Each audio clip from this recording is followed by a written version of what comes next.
O Sistema Fê-Comércio RS apresenta a energia que circula, o clima que vira, a força que rola, o aperto que passa, a ideia que troca, a gente que toca, o desejo que anda, o tanto que gera, a vida que gira. Sistema Fê-Comércio RS. Com você, a gente faz a economia girar. Com você, a gente faz a vida se movimentar.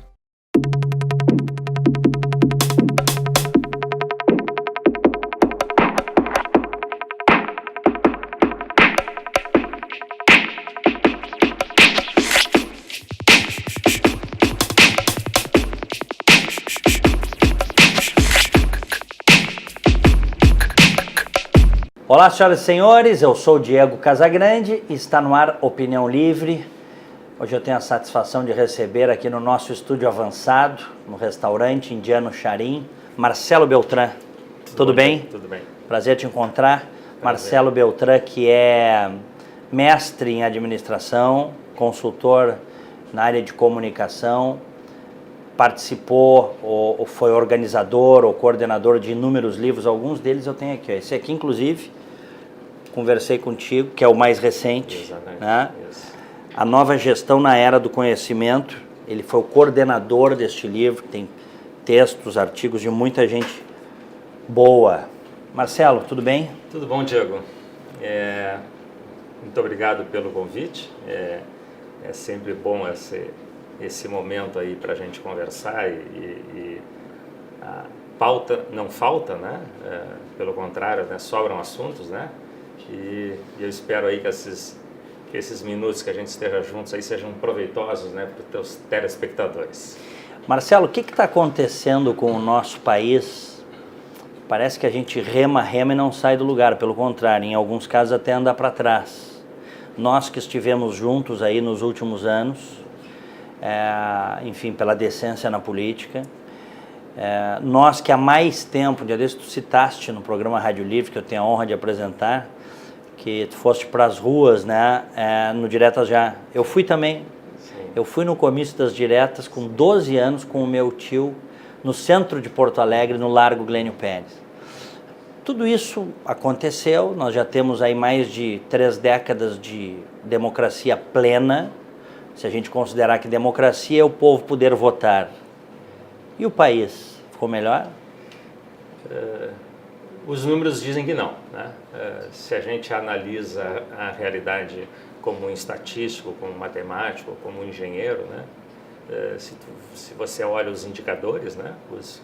As resultantes, né? As entregas, as saídas, né? Quer dizer, vamos pensar como num processo, né?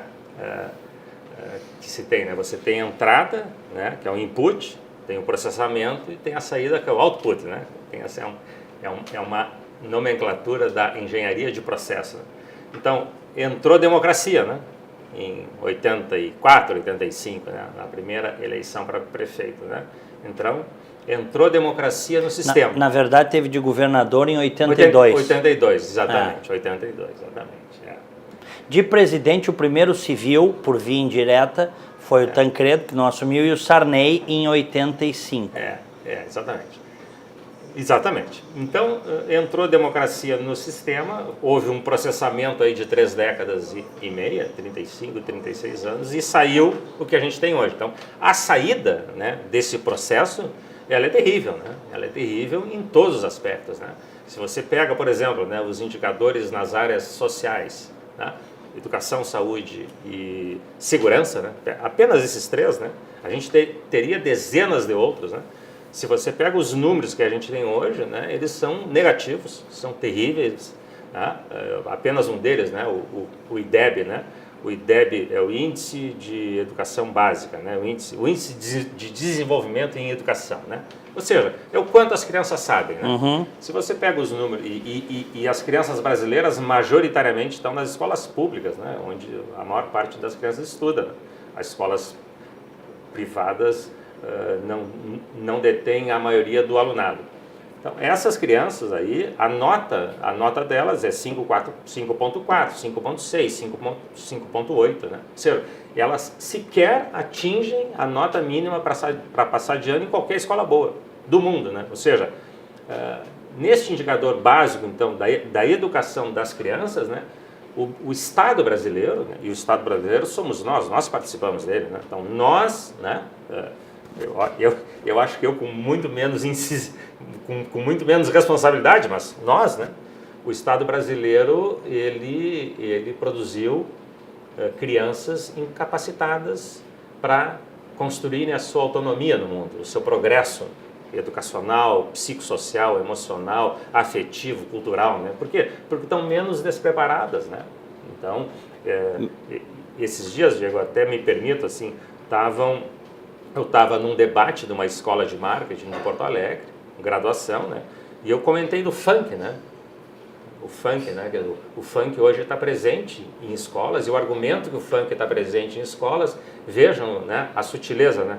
Não, se a gente não trabalha com funk, as crianças não vêm para a aula. Que loucura. O funk é um fenômeno de atração, né? E o funk, né? Obviamente eu respeito os telespectadores que apreciam, né? Mas eu acho o funk é um retrocesso de 1000 anos na história da arte, da música. O funk, ele era um grunhido da savana, né? Legítimo, ele fez parte né? Aquele som gutural, né? Faz parte, aquilo está apropriado na história do desenvolvimento humano. Mas a história andou, né, Diego? Claro. O ser humano nesses 1000 anos produziu, né, beleza estética em todos os campos, inclusive na música, né? Então, quando a gente, nos 2016 e 15, volta para o funk, né, nós estamos voltando 1000 anos. Né? Quer dizer, quando o funk assume protagonismo cultural, né? Então, eu sinto que os educadores tenham que lançar a mão do funk na escola, né? Veja que tragédia, né? Para poder ter as crianças em torno, né?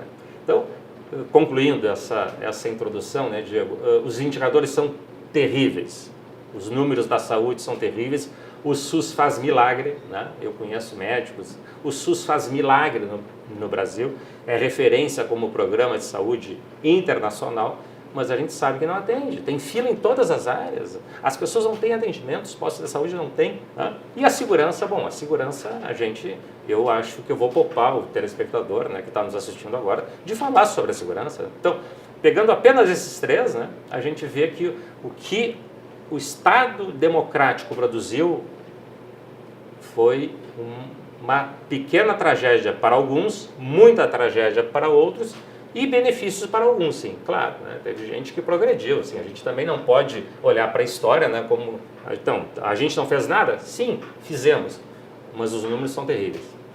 E isso é uma coisa curiosa, porque, e triste ao mesmo tempo, porque nós tínhamos tantas esperanças, né, de que, até uma coisa ingênua, de que a democracia resolveria os nossos problemas, ou seja, a falta de liberdade era a essência do nosso problema central, né?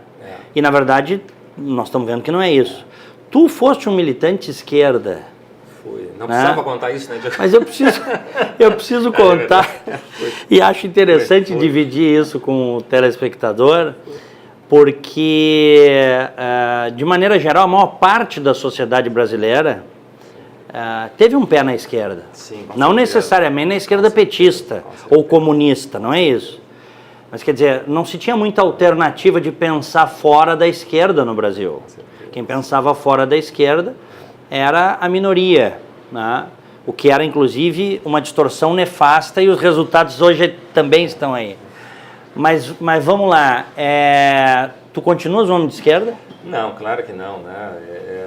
Veja, eu tenho amigos em todos os campos, obviamente alguns amigos viram a minha transformação, devem me achar talvez alguém que, poxa, abandonou uma trajetória bonita, enfim, lá atrás, né? Mas não, né? Eu não consigo hoje olhar para aquele mundo que eu defendi, né? Eu conheci setores da esquerda católica, né? Conheci setores da esquerda sindical, né? Na minha juventude em Porto Alegre e mesmo fora daqui, né? aquele sonho, né? É um sonho, né? Nós tínhamos a gente leu As Veias Abertas da América Latina. Do Galeano. Né? E abraçou aquela coisa ali, a Paulo Freire, né? Quer Claro. dizer, o sujeito, né? Enfim, aquela coisa. Aliás, o Galeano, antes de morrer, disse o seguinte, olha, hoje eu não escreveria aquilo. Obviamente que não, né? Porque, no fundo, né? No fundo, a esquerda, né? Os homens da política que assumiram o Estado entraram todos com os ideais bonitos daquele movimento da liberdade do ser humano, etc., né? Mas o sistema, né, aquela frase do Capitão Nascimento, né, o sistema, né, trabalha para ele, né, o sistema, aquilo ali que começou de um jeito que tinha, né, tinha uma visão, puxa, agora vamos ter políticos que vão transformar o Estado brasileiro, vão transformar o mercado, a economia, o capitalismo numa coisa mais adequada, né? Então, aquele represamento ingênuo das iniciativas, né? Então, sim, a resposta é não, obviamente que não, né? Eu me considero uma pessoa de âmbito conservador hoje, né? Eu não, é a palavra que mais me esclarece hoje, né? Agora, no Brasil, em razão da ignorância cultural e política, se dizer conservador é uma heresia, cada vez menos, a coisa vem mudando. Mas tu fizesse, por exemplo, se tu tivesse feito essa afirmação aqui há 10 anos, tu irias perder 90% dos teus amigos. Com certeza, não é? Com certeza, então, a gente vem num processo de amadurecimento e até de informação, né? Mas a palavra conservador foi muito estigmatizada. E o problema, né, Diego, assim, nesses 36 anos, 37 anos, né, digamos assim, todo mundo, né, eu te diria assim, 10% das pessoas que eu conheço se mantiveram lúcidas, esclarecidas com tudo isso que estava ocorrendo. Mas 90% nos últimos 20 anos começaram a fazer uma migração mental, né, o que a gente chama do mindset, né, do modelo mental, né. Começaram a ver que aquele modelo mental de interpretar a realidade, né, não respondia mais. Por exemplo, há uns anos atrás eu li uma frase assim, tem num dos autores, que eu não sei se, enfim, não sei se é do Ronald Reagan ou se é da Margaret Thatcher, né? E, assim, aquelas coisas simples, né? Mas que te dizem muito, que fazem tu olhar para o teu modelo e ver como é que tu enxerga a vida, as organizações, a política e a economia. Ambos eram grandes frasistas. Aí, assim, né? A gente mede a eficácia de um programa social Reagan pelo número de pessoas que saem do programa e não pelo número de pessoas que entram no programa, né? E aí você pega no caso brasileiro, né? E você vai ver.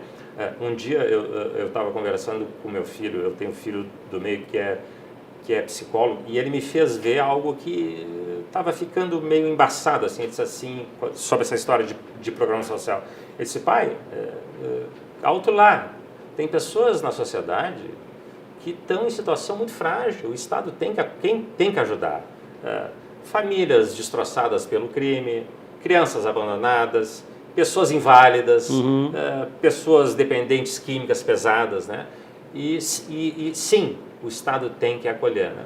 Só que no processo de redemocratização, e quando esses setores mais vigorosamente à esquerda começaram a ocupar os espaços de poder, qual foi a lógica?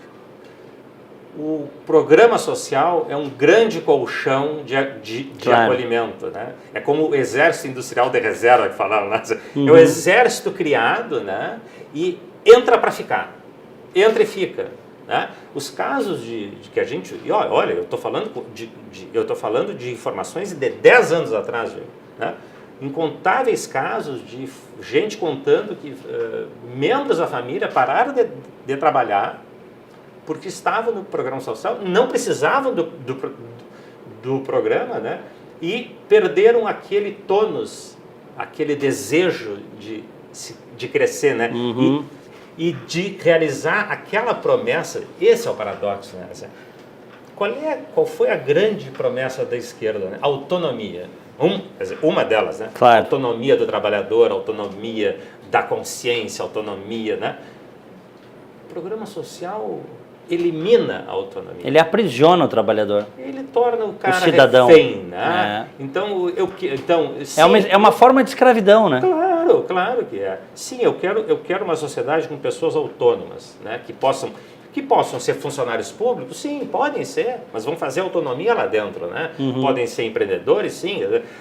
Esta falsa polêmica, esta falsa oposição, né? Estado ou não Estado, né? Isso não ajuda o debate, né? O Estado é necessário, né? O ser humano aprendeu que o Estado ajudou a brutalizar menos as relações, ele controla, o judiciário é necessário, as leis são necessárias, as instituições são necessárias. O que houve no Brasil? Os caras que assumiram o sonho da sociedade fizeram o sistema trabalhar para si, para eles, né? O sistema primeiro trabalha para o sistema. Claro. Né? Então, isso é inaceitável. São as tais corporações. De todos os níveis. Né? São as corporações, né? Privadas, os fundos de pensão, as corporações públicas no Estado. Né? E a gente tem que, sim, meter o dedo na ferida, sim, setores importantes do capitalismo brasileiro entraram numa zona de conforto, se acomodaram com essa coisa, gostaram desse brinquedo, entendeu? E estavam bancando esse brinquedo. Eu tenho um pé muito atrás com o nosso capitalismo, viu? Eu acho que nós nunca tivemos um capitalismo pleno, viu, Marcelo? Não te parece?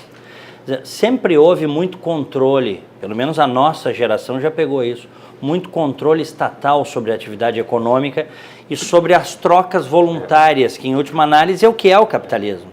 Né? Com certeza. Eu tenho muito receio de transferir dados, às vezes sem checar, né? Mas eu vou, esses dias, numa palestra, né, em São Paulo, e numa organização muito importante, o palestrante deu dado lá, que haveriam, no sistema contábil brasileiro, alguma coisa como 260 mil elementos. Tá? Normas. Não sei se normas inteiras ou artifícios da norma, assim, né? Até achei que eram mais, viu, Marcelo? Eu já ouvi números assim. 260 mil é uma coisa inimaginável. É uma loucura. Parece que aquela livraria, a FINAC, né? Ela foi embora do Brasil, tomou a decisão, porque ela estava gastando muito dinheiro com os assistentes contábeis, com contabilidade, com controles, né? Claro. E estava deixando de investir dinheiro na atividade finalística, que eram os ambientes das livrarias, a parte do comércio mesmo, né? E aí lá parece que abriu mão, né? Enfim, então, um país, né, refém de um cipoal, né, de uma floresta de artifícios que nos prendem, né? Quer dizer, os historiadores dizem que uma parte vem do patrimonialismo português, outra parte vem da nossa cultura, né, da nossa malemolência, né, do país tropical, né, dessas coisas todas, né? Isso provavelmente é um conjunto de causas, né? Não é só uma, né, Diego? Mas nós somos, né, foram construções que a gente foi tendo ao longo de séculos, né? E que geraram, né, este ser hoje, né, que está à beira do precipício. Né? Você pega apenas, eu estou me estendendo, né, mas apenas, por exemplo, eu vou dizer para o telespectador compreender, né? Tem um consultor muito referente no Brasil chamado Vicente Falcone. Eu sou um engenheiro que nos anos 70 foi para o Japão, estudou, né, era mineiro, né? Estudou qualidade, depois veio vender aqui, né? Foi empreender aqui, fez um instituto e trabalhou muito em vários estados. Trabalhou especialmente no Rio Grande do Sul, no Rio e em Minas. 3 dos estados mais desarticulados hoje. Né? Então o problema não é só a gestão, o problema é o Estado. Mas deixa eu te perguntar um negócio. Tu não achas que o Estado ele é, na verdade, reflexo do que somos enquanto sociedade? Quer dizer, que o mindset do brasileiro médio, por favor, não estou dizendo todos, tem muita gente correta, honesta e trabalhadora no Brasil, mas o mindset médio é o de levar vantagem em tudo, é de tirar um naco onde dá para tirar. E o Estado, na verdade, brasileiro é reflexo disso. Eu tenho convicção disso. Assim, essa história de botar o mico no ombro do outro, não, acho que a gente faz parte dessa estrutura, sonhando que as gerações que estão vindo agora, né, saibam fazer essas diferenças, né, Diego? Mas nós temos esse... É isso, né? É isso, não. Porque, por exemplo, nós fazemos parte disso. Disso, né? Porque agora a gente fala muito dos políticos. Não. A gente tem muita raiva hoje em dia dos políticos, porque boa parte dos políticos são vigaristas mesmo, são safados, são corruptos, não dão a mínima para nós.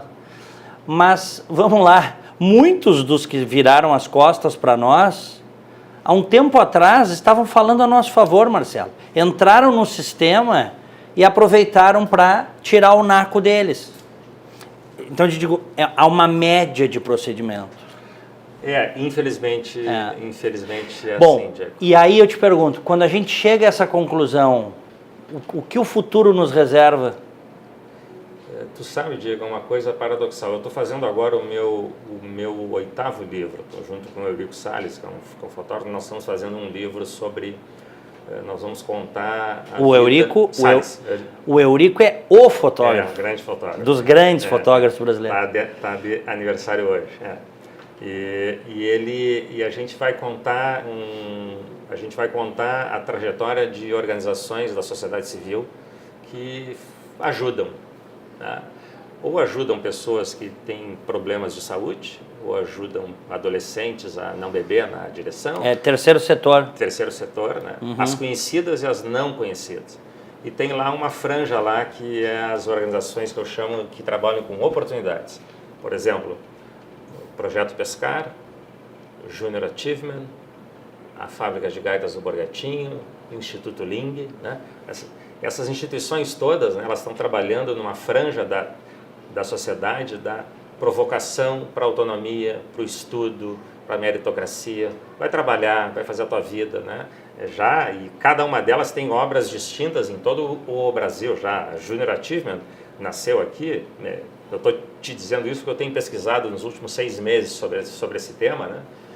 Mas tem também a comunidade de Lajeado, que fez um presídio, Diego. Né? Ou seja, você pode dizer assim, mas estão aí porque o Estado fracassa. Não. A sociedade onde tem mais trabalho voluntário é os Estados Unidos, é a sociedade mais rica. Então, não tem a ver pobreza com voluntariado. Mas também é onde o Estado menos faz. Exatamente. Pelas pessoas, a não ser no essencial. Então aqui é um paradoxo. Aqui o livro poderia ser, olha, é o limite do Estado? Não, nós estamos olhando para o copo meio cheio. São pessoas que estão dando seu tempo, sua vida, suas horas, né, para fazer progresso, para transformar a vida de outros. Às vezes para salvar, como o Instituto do Câncer, a criança com diabetes, eles vão salvar mesmo. Né? Então é uma coisa de... Né? Às vezes é botar uma livraria no Campo da Tuca, né? Aliás, uma livraria. Um trabalhador que coleta livros e abre uma pequena livraria em casa para servir aos moradores no território. Então, assim, eu tenho visto muito sobre esse tema e, assim, eu te digo, Diego, isso me renovou a esperança no ser humano. Ponto. Os nossos problemas são absurdamente maiúsculos, né? Eu não tenho dúvida alguma disso. Nós temos um Estado inchado, que, como eu disse, o Estado é um sistema. Esse Estado tem trabalhado só para si, e o que sobra ele atende à sociedade. Quando a gente vê o dado das contas públicas, né? O que é contas públicas? É quanto eu ganho e quanto eu gasto. É isso que é. Então, o Estado está ganhando dos impostos e está gastando primeiro consigo, e o que sobra ele aplica, né, migalhas, né, para o cidadão. Então, quando o vendedor de picolé, quando o pasteleiro, quando o pequeno empresário se dá conta que o problema das contas públicas é dele também, né, que chega nele, né, aí a gente vai ter a transformação do Brasil. Né? Eu sou esperançoso, mas com muito critério, assim, né, tendo um lado, tem uma sombra em cima de nós, né? Eu estou olhando para o sol que tem ainda, né? Eu não posso. Claro. Se eu olhar para a sombra, nos liquidamos todos, né? Terminou tudo. Terminou tudo, né? A gente entrega os pontos, né? Eu tenho filhos nesse país, né, que não foram embora daqui, não vão, tem outros que estão indo, né, mas os meus não.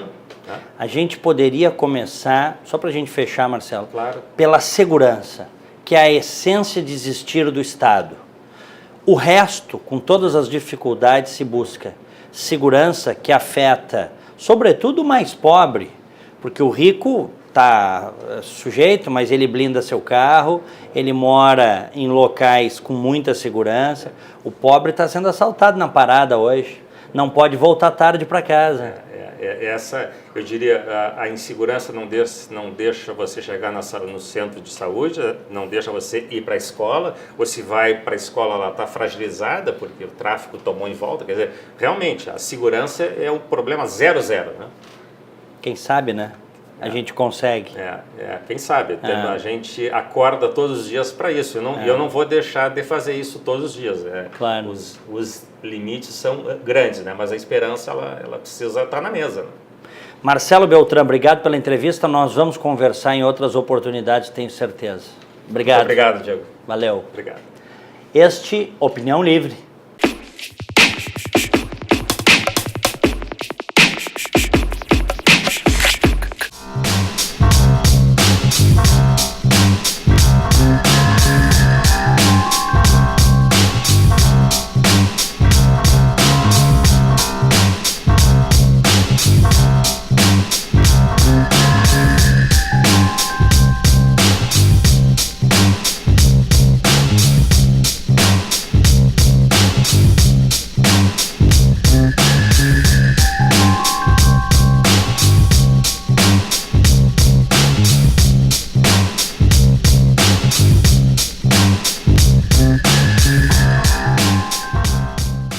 Sistema Fê Comércio RS apresenta A energia que circula, o clima que vira, a força que rola, o aperto que passa, a ideia que troca, a gente que toca, o desejo que anda, o tanto que gera, a vida que gira.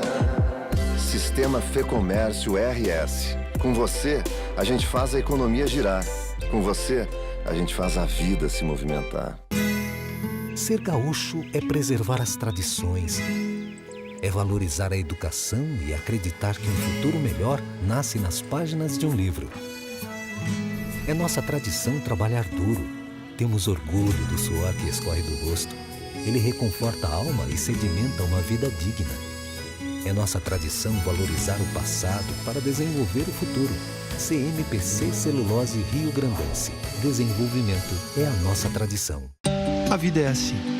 Chove, faz frio, acaba a luz. A vida é assim. Chove, faz frio. E quando você menos espera, acaba a luz. A vida é muito melhor quando você está bem acompanhado. E é isso que inspira a Unimed a estar sempre do seu lado, cuidando de tudo para que cada um dos seus planos comece a ser realizado hoje mesmo. Cuidar de você. Esse é o plano. Unimed.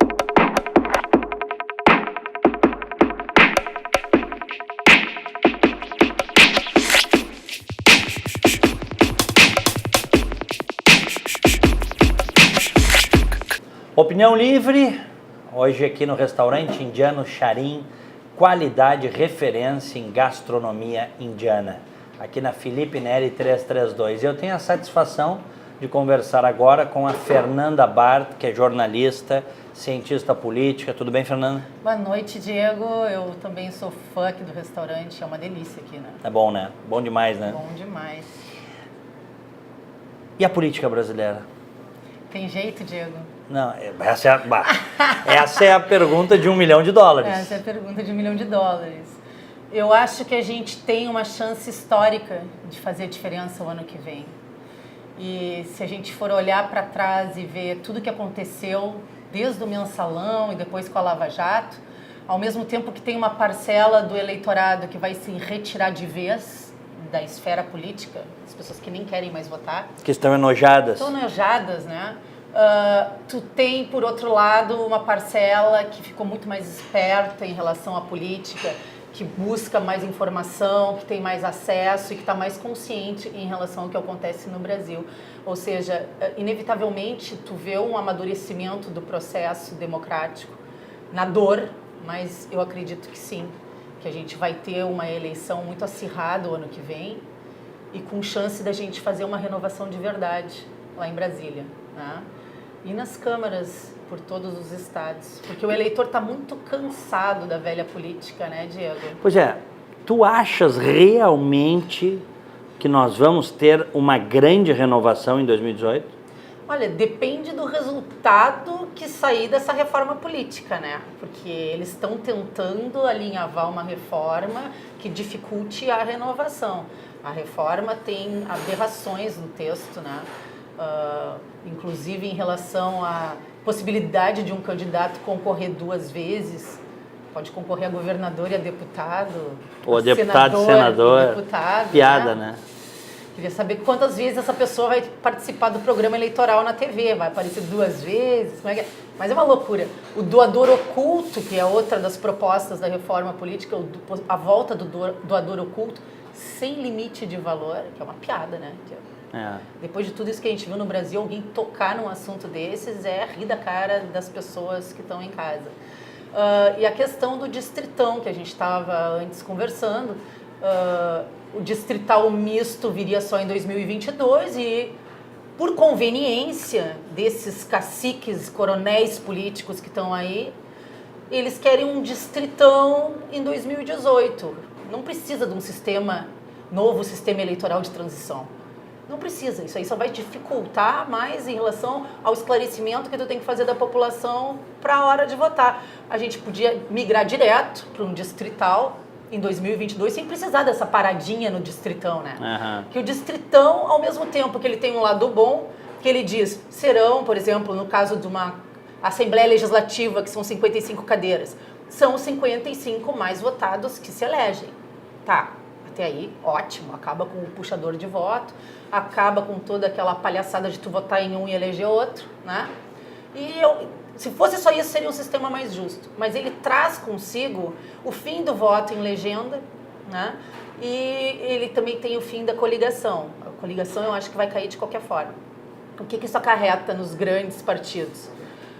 Eles vão lançar menos candidatos. Porque não tem por que tu lançar uma nominata completa de 55 nomes num partido se tu sabe que os votos dos 40º, 2º, 3º, 4º não vão contar.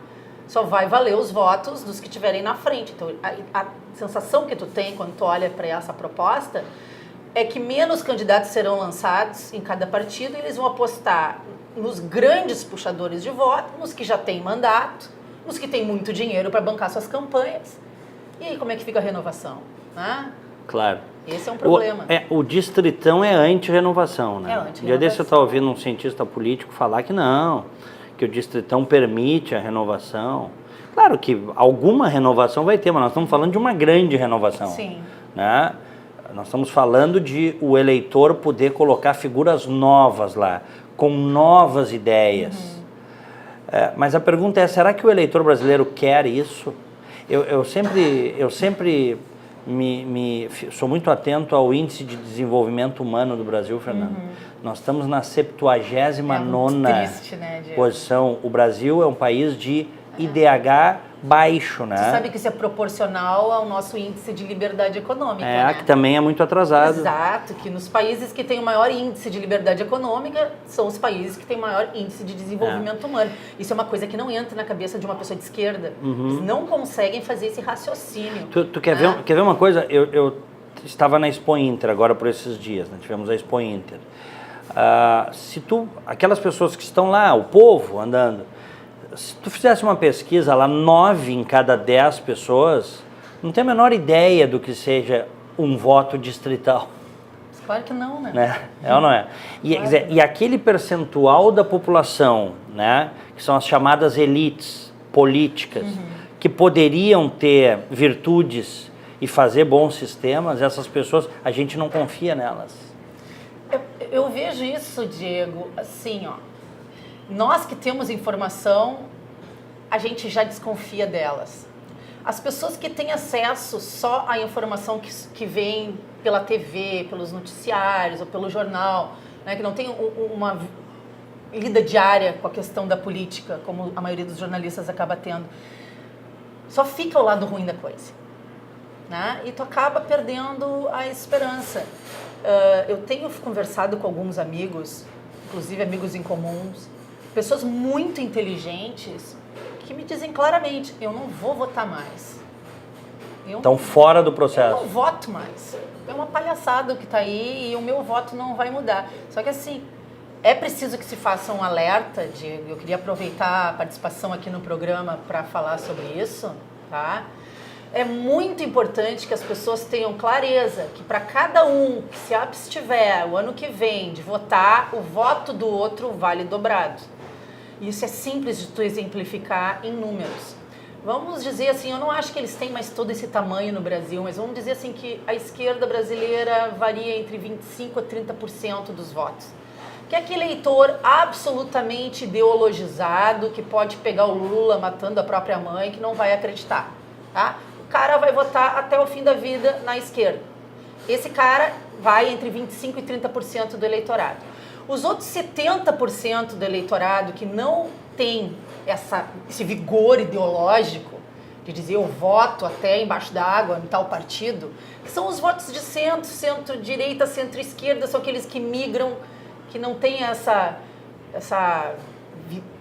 questão de votar nos partidos. Essas pessoas, se elas se abstiverem da escolha, a gente está ferrado. Porque quem vai decidir a eleição são os 30% que não vão deixar de votar. Agora tu vê... Entendeu? Não, o teu raciocínio... Isso é muito sério. O teu raciocínio, acho que está bem explicado matematicamente, é isso mesmo. É isso mesmo. Agora vê, uma sociedade... Porque só valem os votos válidos, né, claro. Diego? Aliás, circula na internet aí, anule seu voto, se mais de 50% anular os votos, teremos nova eleição. Isso tudo é mentira. É tudo mentira. Se 90% anularem os votos, vai valer os 10% que votaram. Vai valer os 10% que votaram. Mas a cada eleição isso volta no claro WhatsApp. Claro que tu pode depois no questionar Facebook. A legitimidade de um candidato eleito com 10% dos votos. Mas foi uma opção de quem não quis votar, claro, né, Diego? Claro. É a mesma coisa que os ingleses reclamaram do tal do Brexit. Mas eles não quiseram votar. Quem votou decidiu. Quem votar o ano que vem vai decidir, Diego. Claro. Quem ficar em casa vai estar decidindo também pelo lado ruim da coisa. Por quê? Os candidatos que têm esses eleitores cativos, geralmente são candidatos que têm um discurso ideologizado, absolutamente forte, são candidatos que compram suas bases eleitorais, são candidatos que praticam coronelismo político, são candidatos que dominam as suas regiões. Esses caras vão continuar sendo eleitos. Agora, os novos candidatos, aqueles que precisam que o cara que está com nojo da política preste um pouquinho de atenção e resolva apostar num nome novo, essa pessoa tem que votar, não pode ficar em casa. Isso seria uma irresponsabilidade, eu acho, com o próprio país, entendeu? A nossa responsabilidade maior o ano que vem é comparecer à eleição e mostrar que a gente quer mudar o Brasil. Tá? Ficar em casa é um ato de covardia. Fernanda, tu concorreste a vereadora na última eleição. Qual foi o que tu tiraste dessa experiência? Porque a gente sabe que o sistema só vai mudar se novas pessoas entrarem. Você tem, evidentemente, alguns políticos que já estão lá dentro com virtudes e que poderão fazer parte. Precisam de reforços. Precisam de reforços e precisarão fazer, né, que fazem a sua parte, precisarão de apoio e fazem a sua parte. Mas a maioria não é assim. A maioria está dentro do sistema e não quer que o sistema mude. Então é necessário que novas pessoas tentem entrar na política. Tu tentasse. Eu acho que tem que construir uma massa crítica, né? Pois é. Dentro do sistema para mudar. E a tua experiência de campanha eleitoral, do contato com o eleitor, Como é que foi? Me conta. Eu perdi a eleição para mim mesma, né, Diego? Eu tenho isso muito claro. Como assim? Porque eu não saí para a rua para pedir voto. A minha campanha foi 100% digital. Foi nas redes sociais, mandando e-mail, fazendo contato pelo Twitter, fazendo contato pelo YouTube. Por quê? Porque a campanha foi muito curta, ela era uma campanha de 45 dias, né? Eu precisei me descompatibilizar, eu trabalhava na prefeitura na gestão passada, eu precisei sair em junho, final de junho, né? A eleição era lá só em outubro. E aí eu, por incrível que pareça, eu trabalhei em outras campanhas políticas para poder pagar a minha campanha. Né? Então eu trabalhei para uma campanha de um candidato a prefeito em Santiago, eu trabalhei para a campanha de um candidato a vereador em São Leopoldo. Ele ganhou, inclusive foi eleito vereador, né, o Arthur Schmidt. E até a véspera do primeiro dia de campanha política, eu não tinha me debruçado sobre a minha própria campanha ainda. Eu estava engajada em escrever, em dirigir os trabalhos deles, em aprovar os materiais gráficos, foi uma coisa bem louca, assim. E eu vi o seguinte, outra coisa, eu estava num partido, agora eu estou num outro partido, e muitas pessoas na época me diziam assim, Fernanda, eu gosto muito do que tu pensa, eu concordo com as tuas ideias, eu acompanho o teu Facebook, mas o teu partido não dá. E aí eu comecei a pensar, meu Deus, mas sabe... Pode falar qual era o partido? São as pessoas Qual que era? fazem a política, né, Diego? Qual Mas era? às vezes o peso de um partido é tão grande que ele acaba te contaminando. Eu estava no PP, né, me concorri pelo PP, porque tem pessoas que eu admiro dentro do partido, como Marcel Van Hatten, né, como o próprio Ricardo Gomes, que inclusive se demitiu agora da prefeitura porque não concorda com o aumento do IPTU que está sendo proposto. Né? São pessoas que honram a camiseta, que mantêm a coerência. Né? Mas sempre o Partido Novo sempre foi a minha cara, porque o Estatuto do Novo, quando a gente lê ele, parece que foi a gente mesmo que escreveu. Ele é um estatuto criado anticorrupção, praticamente, porque ele desestimula os candidatos oportunistas que, porventura, pudessem querer tirar vantagem na política. Porque ele tem uma série de regras rígidas que funcionam como mecanismos de salvaguarda do partido. Né? A gente vê que, às vezes, quando os partidos começam a crescer, tu perde o controle sobre todo mundo que entra, que quer se filiar. Então, tu tem que ter regras rígidas que tu possa dizer assim, fulano infringiu, está expulso. Por exemplo? Tu não pode aceitar, se tu for eleito, vamos dizer assim, eu fui eleita deputada, eu não posso aceitar um cargo de secretária do governo. Não pode? Não posso. Eu tenho que conversar, no mínimo, com o meu partido e perguntar se eles acham que aquilo seria conveniente, se eu tenho como botar em prática as questões que o partido defende. Não tem essa coisa de política personalista, claro. E entendeu? Não... Muito menos de tirar vantagem, porque as equipes são formadas eminentemente técnicas. As pessoas que tu chamar para trabalhar, se tu for eleito deputado ou prefeito, elas não precisam nem ter filiação no teu partido. Tu vai buscar entre os melhores técnicos que tu encontrar. Outra coisa, o fato do partido não trabalhar com dinheiro público, não aceitar e não usar o fundo de campanha, ele deixa muito claro, aqui não tem vantagem. Tu quer fazer política? Tu vai fazer política com a tua própria garra, com a tua própria vontade. E no dia que tu descumprir o que está no estatuto, como o partido é mantido pela doação espontânea dos seus filiados, as pessoas param de contribuir e o partido fecha. Entendeu? Não é que nem todos os outros partidos que estão aí, que têm o dinheiro do fundo eleitoral garantido, que podem usar o recurso. E não precisam nem ser bons, o dinheiro está garantido ali e vai estar garantido na eleição do ano que vem. Isso foi outra coisa que eles tentaram botar a goela abaixo da gente nessa reforma política, né? O novo fundo de 3,6 bilhões de reais. Vergonha. Quer dizer, o Brasil não tem dinheiro para saúde, educação e segurança, não tem dinheiro para infraestrutura, mas pode dar mais 3 bilhões e meio para pagar candidatura de político que a maioria das pessoas não quer ver reeleito. Não, né, Diego? É, muito absurdo. Não tem cabimento. Bem, uma coisa que eu acho interessante também no Partido Novo, uma das regras, é que se o sujeito se elege para um cargo, por exemplo, virou vereador. Não pode pular na outra eleição. Não pode. Dali 2 anos tem outra eleição de deputado. Não pode. E outra coisa... Se elegeu deputado estadual, vai ter que cumprir os 4 anos. O mandato inteiro. Deputado federal, vai ter que cumprir. Ah, mas eu quero ser candidato a prefeito. Não pode. Não pode.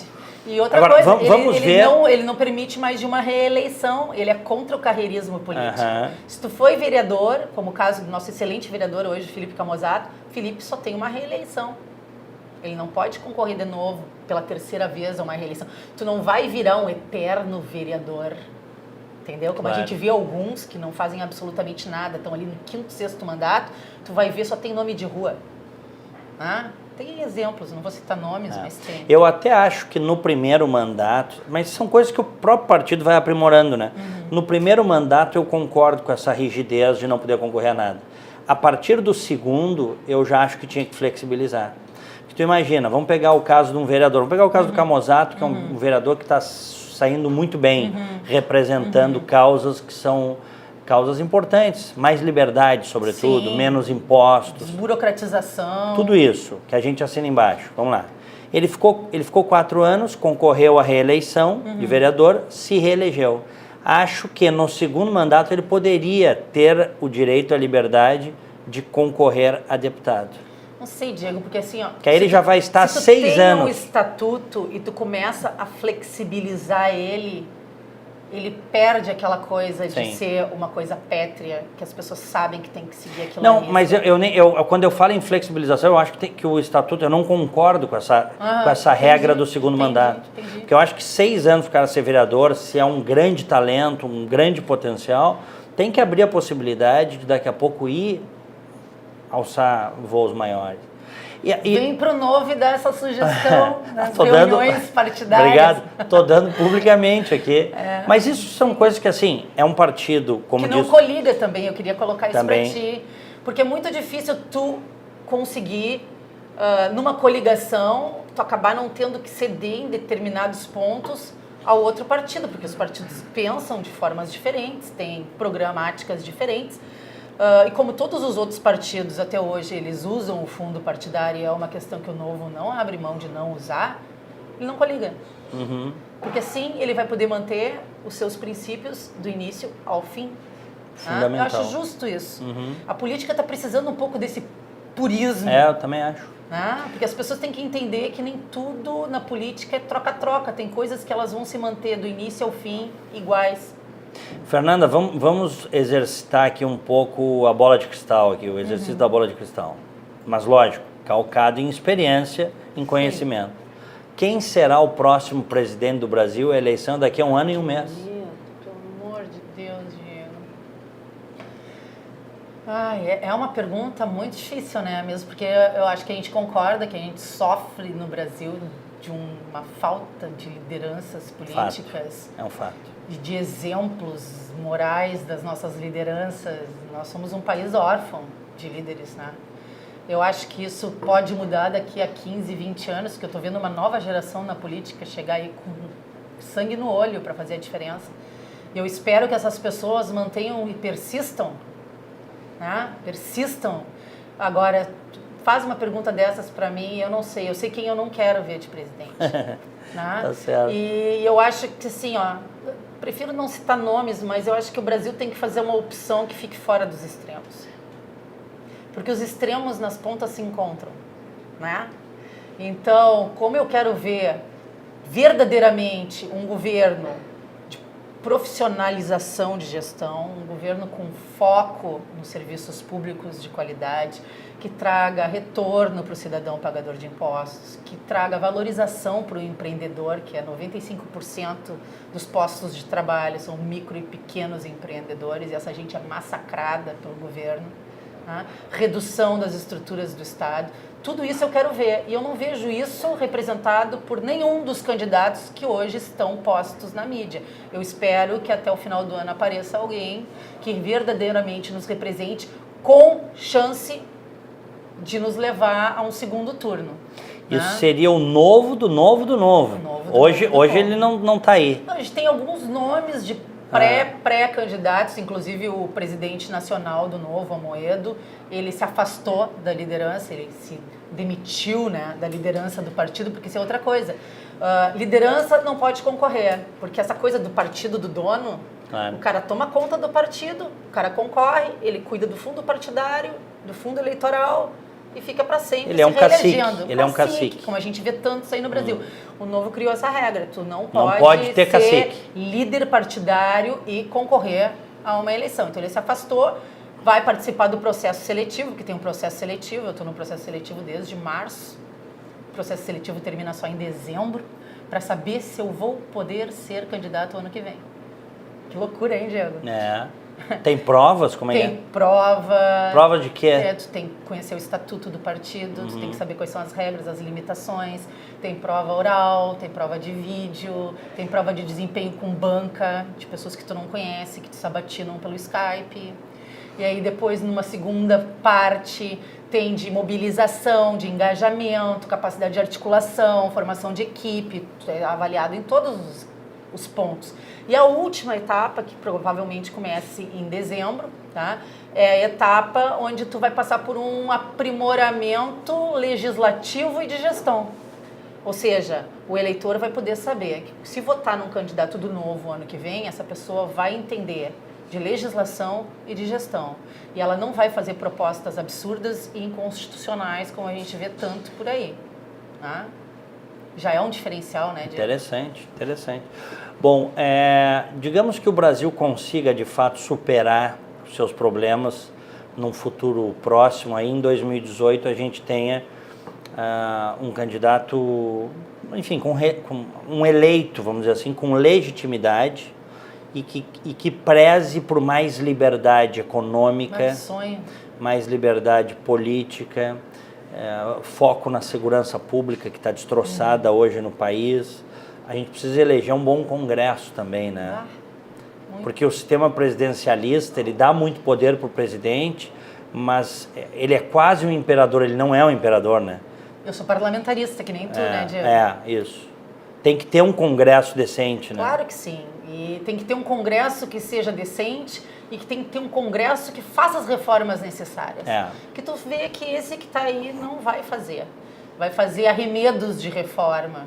Né? A reforma previdenciária que foi proposta é uma piada, que é uma reforma que só reforma uma parte da Previdência. A reforma previdenciária que eu faria seria nivelar o setor público com o privado. Eu concordo contigo. Funcionário público vai para o INSS como todos nós, réis mortais. Eu acho que está certo. É isso aí. Está certo. É ou não é? Claro que sim. Quem quiser complemento de renda, Previdência aí particular. faz a sua. Mas acabou esse negócio de ter o mínimo até o teto da Previdência, Diego, o Estado paga. Eu tô cansado de pagar rombo de Previdência do setor público. E aí me explica uma coisa, como é que em Minas Gerais 98% dos juízes recebem acima do teto? Semana passada, né, a gente ouviu a notícia, tem juiz ganhando 380 mil, 404 mil, 440 mil por mês.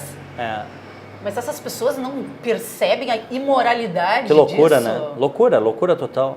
Não, e ninguém faz nada. Esses que deveriam cumprir a lei em primeiro lugar são os primeiros a se... Eu acho que é uma soberba tão grande que eles se acham que estão acima da lei, né? Eles acham que estão acima da lei. Eles acham que estão acima da lei. Eles são a lei. Eles são a lei. Eu costumo brincar, é a nova nobreza do novo feudalismo que a gente, classe empreendedora, carrega nas costas. A maioria. A maioria dos brasileiros. Fernanda Bart, obrigado pela entrevista. Muito obrigada pela oportunidade, Diego.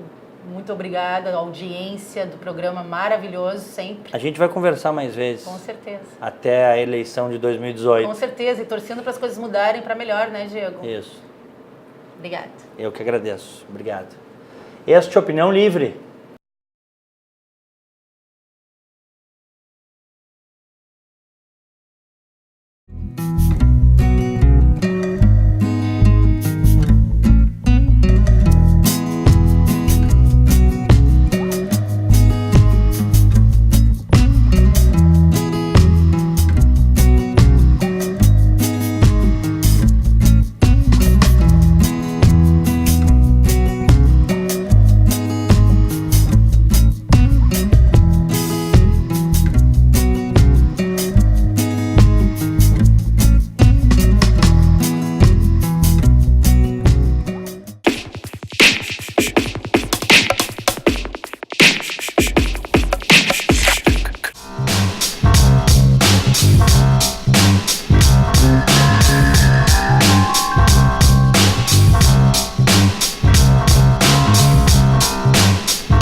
Sistema Fê Comércio RS apresenta a energia que circula, o clima que vira, a força que rola, o aperto que passa, a ideia que troca, a gente que toca, o desejo que anda, o tanto que gera, a vida que gira. Sistema Fê Comércio RS. Com você, a gente faz a economia girar. Com você, a gente faz a vida se movimentar. Ser gaúcho é preservar as tradições, é valorizar a educação e acreditar que um futuro melhor nasce nas páginas de um livro. É nossa tradição trabalhar duro. Temos orgulho do suor que escorre do rosto. Ele reconforta a alma e sedimenta uma vida digna. É nossa tradição valorizar o passado para desenvolver o futuro. CMPC Celulose Rio Grandense. Desenvolvimento é a nossa tradição. A vida é assim. Chove, faz frio, acaba a luz. A vida é assim. Chove, faz frio, e quando você menos espera, acaba a luz. A vida é muito melhor quando você está bem acompanhado. E é isso que inspira a Unimed a estar sempre do seu lado, cuidando de tudo para que cada um dos seus planos comece a ser realizado hoje mesmo. Cuidar de você. Esse é o plano. Unimed.